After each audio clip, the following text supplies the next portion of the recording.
दिपेन्द्र सिंह ऐरीको त fabulous century, Sompal कामीको स्पेल, सन्दीप लामिछानेको स्पेल, गुलसनको त्यो इनिङ, एभ्रिथिङ के चिजले रोल खेल्यो आजको गेममा र हामीले कसरी यो युएईसँगको नेल बाइटिङ थ्रिलरलाई आफ्नो पक्षमा लिएर आउन सक्यौँ, हामीले 2 पोइन्ट लिएर आउन सक्यौँ र हामीले यो गेमलाई जित्न सक्यौँ। यो पुरैको चर्चा हामीले आज यो भिडियोमा गर्नेछौँ। सबैलाई स्वागत छ। क्याप्टेन रोहित पौडेलले पनि पोस्ट म्याच इन्टरभ्यूमा भनेका थिए हामीलाई धेरै नै गाह्रो भएको थियो आज दुईटा हाम्रो एक्सपिरियन्स ओपनरहरूलाई चाहिँ ड्रप गर्नको लागि।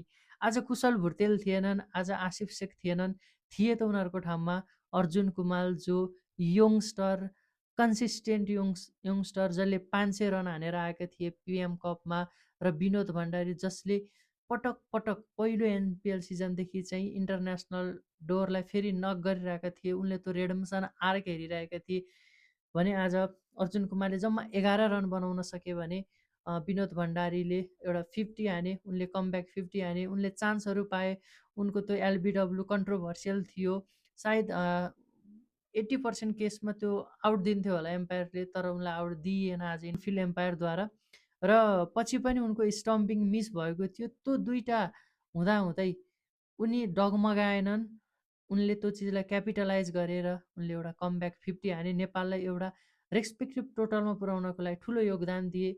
भने तेस्रो नम्बरमा थिए भीम सार्की आज डक आउट भए र 4 नम्बरमा रोहित पौडेल आफै आएका थिए। उनले आज 38 रन बनाएका थिए। उनको स्ट्राइक रोटेसन, उनले त्यो अड बााउन्ड्रीहरू सबै एक्ज्याक्टली जुन रोहित पौडेल हामीले चिनेका थियौँ एक्ज्याक्टली त्यही वेमा खेलेका थिए। प्रेसरमा झन् मान्छे अझै माझिन्छ, जुझारिन्छ भन्छ नि, हो एक्ज्याक्टली रोहित पौडेललाई आज त्यही रूपमा देखिएको थियो। पछि उनले चाहिँ त्यसलाई हुक हान्न जाँदा त्यो सर्ट चाहिँ फिल्डर त्यहाँ थियो, पहिल्यै थियो होला उनको माइन्डमा, तर इन्स्टिङटिभ खालको त्यो सर्ट लागेर उनी आउट हुन पुगे। र दिपेन्द्र सिंह आउँछन् अनि सुरु हुन्छ उनको त्यो मास्टर स्ट्रोक इनिङ र उनको सेन्चुरी, जुन सेन्चुरी चाहिँ तेस्रो सेन्चुरी थियो र नेपालको इतिहासमा 3वटा सेन्चुरी हान्ने उनी पहिलो खेलाडी पनि हुन्छन्।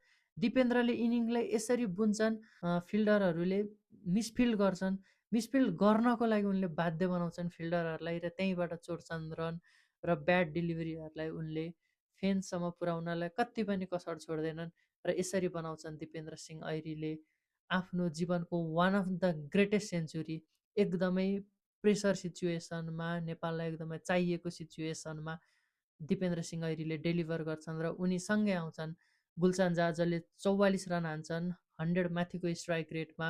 उनको फर्म लागेको थिएन, उनीमाथि धेरै प्रश्नहरू उठिरहेका थिए, तैपनि गुलसन झाले डेलिभर गरेर देखाइदिन्छन्। हो यही नै त हो नि, जो प्लेयर प्रेसरमा पर्फर्म गर्न सक्छ, मस्ट विनिङ गेममा नेपालको लागि पर्फर्म गरेर दिन सक्छ, त्यही त हो नेपालको सबैभन्दा इम्पोर्टेन्ट एसेट्स हो। गुलसन झा पनि त्यही एउटा इम्पोर्टेन्ट एसेट्स हुन्। यसरी नेपालको टोटल 289मा पुग्छ, एउटा रेस्पेक्टिभ टोटल। र आज गुलसन झा आएका थिए, ललित राजवंशी आएका थिए भने बसिर अहमद र करण केसीलाई चाहिँ ड्रप गरिएको थियो। सुरुबाटै ब्याटिङ गर्दै गर्दा पानी पर्ला जस्तो थियो तर परेको थिएन।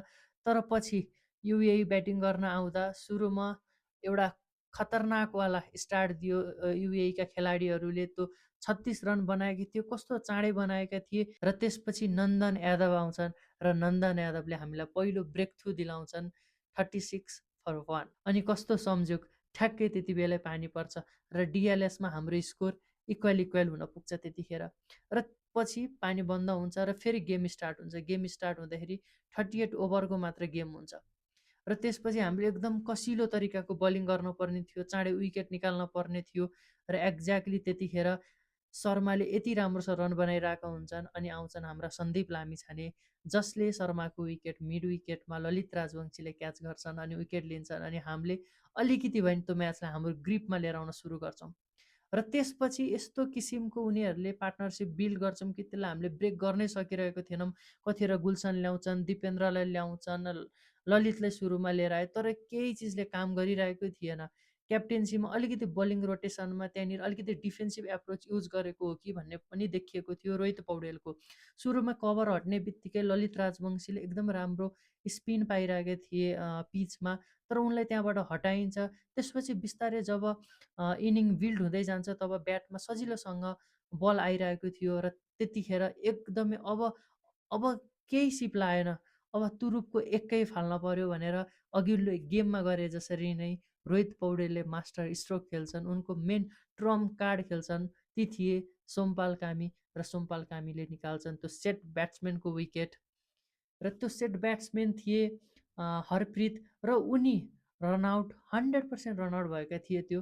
तर त्यसलाई एम्पायरले खै किन रनआउट दिएनन्, सायद विनोदलाई यता एलबिडब्ल्यू नदिएको कारणले उतापट्टि त्यो रनआउटै नदिएको हो कि एउटा न्युट्रल तरिकाले गेम लिएर जानको लागि। तर खेर त्यो त एम्पायरलाई थाहा होस्, तर त्यो त क्लियरली आउट थियो, थर्ड एम्पायरले त आउट दिनै पर्थ्यो। र त्यसरी सम्पाल कामीले उनको विकेट लिन्छन्, र त्यसपछि सन्दीप लामिछाने आउँछन्, अनि सन्दीप लामिछाने जे गर्नलाई माहिर छन् एक्ज्याक्टली त्यही गरेर देखाइदिन्छन्। सन्दीप लामिछानेले लिन्छन् त्यो अर्को सेट ब्याट्सम्यानको विकेट। त्यसपछि यसरी हाम्रो ग्रिपमा लिएर आउँछौँ हामीले गेमलाई। मोहम्मद वसिम जो एकदमै डेन्जरस ब्याट्सम्यान हुन सक्थ्यो त्यो अवस्थामा, उनलाई पनि आउट गरिसकेपछि त लगभग हाम्रो हातमा आएको थियो गेम। तर युएई कारका खेलाडी आउँछन् जो अलिकति इन्जर्ड पनि भएका थिए फिल्डमा। उनी आइसकेपछि उनले यस्तो ताबडतोडबाट इनिङ खेल्छन् कि अब यिनले हाम्रो हातबाट गेम लयो लयो लयो भन्ने भइसकेको थियो। तर फेरि त्यतिखेर सन्दीप लामिछाने, नन्दन यादव, सोमपाल कामीले हामीलाई गेममा फेरि फिर्ता लिएर आउँछन्, र अन्तिम ओभरमा चाहिँ नन्दन यादवले त्यो 15 रनलाई डिफेन्ड गरेर नेपाललाई जित दिलाउँछन्। हो, साँच्चीकै नै हामीहरूलाई कार्डिया किड्स नै भनिन्छ, किन भनिँदैन त? गेम नै यस्तै किसिमको, मुटुको धड्कन कतिखेर माथि कतिखेर तल, बिचमा त हुनै पाउँदैन, अलिअलि अलिअलि अप्स एन्ड डाउन्स हुनै पाउँदैन, एकदम अप्स एन्ड डाउन हुन्छ। यही कारणले हामीलाई कार्डियाक किड भनिन्छ। र आज हाम्रो खेलाडीहरूले एउटा कम्प्लिट पर्फर्मेन्स देखाएका छन्। अझै धेरै सुधार्न पर्ने चिजहरू छन्। जुन थर्ड नम्बरमा भीम सार्की जसरी डकआउट भए त्यसरी हुनु हुँदैन थियो, उनी अलिकति टिकेर खेल्न पर्थ्यो। अर्जुन सुरुमा आएका छन्, अब अर्जुनलाई प्रेसर दिने होइन, at least we have to see 5 to 10 innings of Arjun Kumal, then we can जज हिम, है। अब उनले कस्तो ब्याटिङ गर्छन्, उनको टेक्निक कस्तो छ, उनले के चिजमा सुधार गर्नुपर्छ भनेर, र उनलाई ड्रप गर्ने हो कि खेलाइराख्ने हो त्यतिखेर कुरा गरौँला।